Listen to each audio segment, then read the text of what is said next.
Yes, people, welcome back to my channel, Albert JTV. Let's get into it. Match review time. This is probably the complete opposite of how I felt after Buzz night on Saturday night when we beat Man City. But yeah, Aston Villa 1, Arsenal 0. Boy, as in my title says, for this video, typical Arsenal. It's strange because even after we beat Man City on Saturday, a lot of Arsenal fans said, and I agreed with them, it wouldn't surprise me if Arsenal lose to Villa and lose to Watford, because it would just be typical Arsenal to put in two brilliant performances and then you saw what you saw yesterday. This is probably going to be a very short match review, to be honest with you, so I'll just get into it. So team lineup, 6 changes from the team on Saturday. Not a surprise. But we go into the game, obviously Arsenal are 10th in the Premier League and then Villa were in the bottom 3. So we knew it wasn't going to be an easy game. Yeah, the first 20 minutes, no surprise, we had a lot of possession of the ball, getting into wide areas, when particularly was Saka and Cedric Soares. A lot of crosses going into the box. But it was sort of the final ball, or, the intensity or the creativity, we didn't create any chances actually in the first half whatsoever. I mean, the thing that led to the corner actually for Villa's goal was, I think it was poor play between Ceballos and Luiz, I think it was. That's about 25 minutes in, 26 minutes, and then again from a set piece. And I think I mentioned it in the previous video where I think we're the second worst in the league conceding goals from set pieces. And it came back again to bite us in the arse. Not dealing with the first ball, not dealing with the second ball. People say Cedric Soares could have got a bit tighter to Trezeguet. Probably could have, should have, didn't. Good strike. It gave Martinez no chance. So Villa go 1-0 up was something to hold on to, which probably played into their hands, because Villa were very happy to let us have the ball. That was obvious. But it was down to us to break teams down, and it's a familiar pattern of Arsenal. Yes, we can be good at sitting back and hitting teams on the counter and playing out from the back and building up play. But when it comes to breaking teams down, we've not been good at that, to be honest, this season. Before Arteta and during Arteta's time, we really struggled to do that. So I think the only bright spark or good thing, which wasn't picked up by Sky at the time, but was referred to, and I saw a tweet coming through from James Ollie from an ESPN writer, talking about the banner that flew over the stadium, back Arteta, Kroenke out. Personally, I'm behind it. Listen, people say, oh, they wasted money, to fly the banner over the plane. What's it going to do? Kroenke's not going to see it. But it's not about whether he sees it or not. You ideally want him to see it, but it's about putting consistent pressure and keeping Kroenke in the spotlight for, and the negative reason, to be honest, for not backing or to back Arteta. That's the point of the message, and that shouldn't get lost. Listen, you can't please everybody on the Fiat 500 Brigade on Twitter and Instagram. I've seen it for so many times, even before I did the YouTube channel. But anyway, second half, first 10 minutes, a bit more intensity from Arsenal in the play, a bit sharper, quicker passing. And only like 10 minutes in, we make our first sub. We bring on.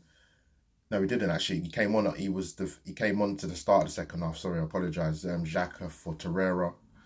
And like I said, 10 minutes in, Uber had kind of like it wasn't even really a chance. It was a ball into the box. He had his back to go, and then he went to try and swivel to turn and shoot on his left foot, but then Villa sort of snuffed him out with Mings, and I can't remember the other centre half. But again, we make a double substitution. So Pepe comes on for Luiz, and Tierney comes on for Bukayo Saka. Again, a lot of possession, balls out wide, Cedric from the right-hand side in particular. Obviously, Tierney comes on to give us something from the opposite side. Villa again very happy to sit back, be compact, and hit us on the counter, which they did. Grealish played well for them, to be fair. You can see why he's been their best player by a country mile. And then they have a chance on about 76 minutes. They break. Grealish plays a good through ball through to Keenan Davis. Keenan Davis should do a lot better. He hits it past the post with his left foot shot, which goes to Martinez's left-hand side past the post. And they actually had the better chances in the game, surprisingly. But yeah, again, 2 minutes later, I think it was, our only attempt on goal through a set piece. Great corner kick in by Pepe. Nketiah rises. Good header. Before the place, it comes back off the post, straight into Pepe Reina's arms. That really was the only kind of chance we had in from the set piece. So yeah. And our last sub was Willett comes on for Cedric Soares. Again, possession of the ball, sideways, backwards, trying to get into wide areas. Balls coming in from deep. Villa dealt with it pretty comfortably, to be honest. So yeah, not a lot to write about. I'll do a quick summary. What are we in? 6 minutes in. So Arsenal 69% possession of the ball. Villa 31%. I think that was the stats when we played Liverpool. Liverpool had 69% possession. But again, it's not about how much possession you have. It's what you do when you have it. Villa shots on target 3. Arsenal 0 shots on target.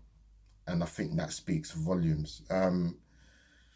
We went into this game. I didn't think it'd be easy because Villa are fighting and scrapping for points, but they are where they are. Villa had a goal difference of -27, 66 goals conceded.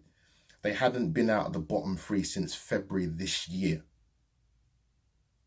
And again, like I said, they had the better chances. We didn't have a shot on goal, which is, wow, it's not good reading.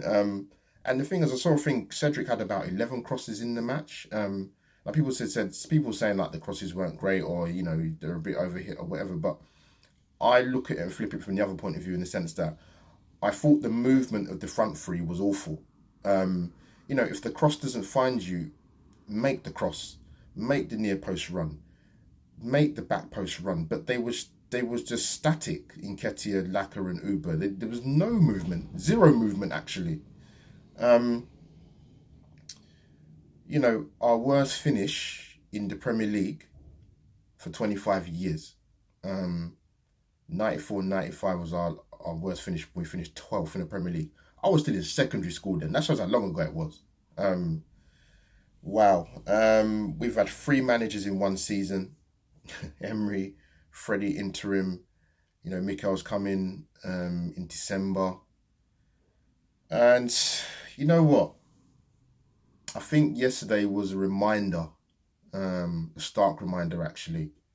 Yes, we can talk about, the City and Liverpool game took a lot out of us and the intensity wasn't there and the fluency in the play. But I just think it shows that, Arteta's got the best out of these group of players, But he needs help, man. Financial backing. When I say financial backing, I'm not talking about what it's going to take for us to get back to challenging for the league title, because that could take, let's be honest, that could take 5 years, between 5 and 10. Let's have it right. Liverpool had a number of managers. They hadn't won the league since 89-90, I think it was, even back to the old First Division. They've had some unbelievable managers, fantastic players, who could not get them over the line winning a league title. We've gone 16 years without winning a league title. It could be another 16 years. Make no bones about it. That may sound pretty bleak, but it's the God's honest truth. It took Liverpool over 30 years to win a league title.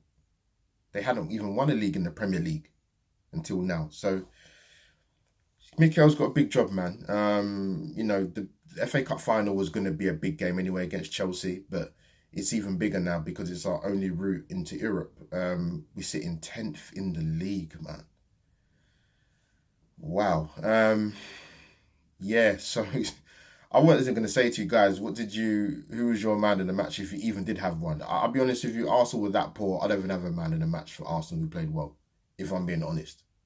Um, Drop in the comments down below what you thought of the performance. Um, do you think the six changes made a difference? Undoubtedly, it probably did. But in the day, you have six players that are fresh, and you want to show the boss that you want to be in contention for the cup final team.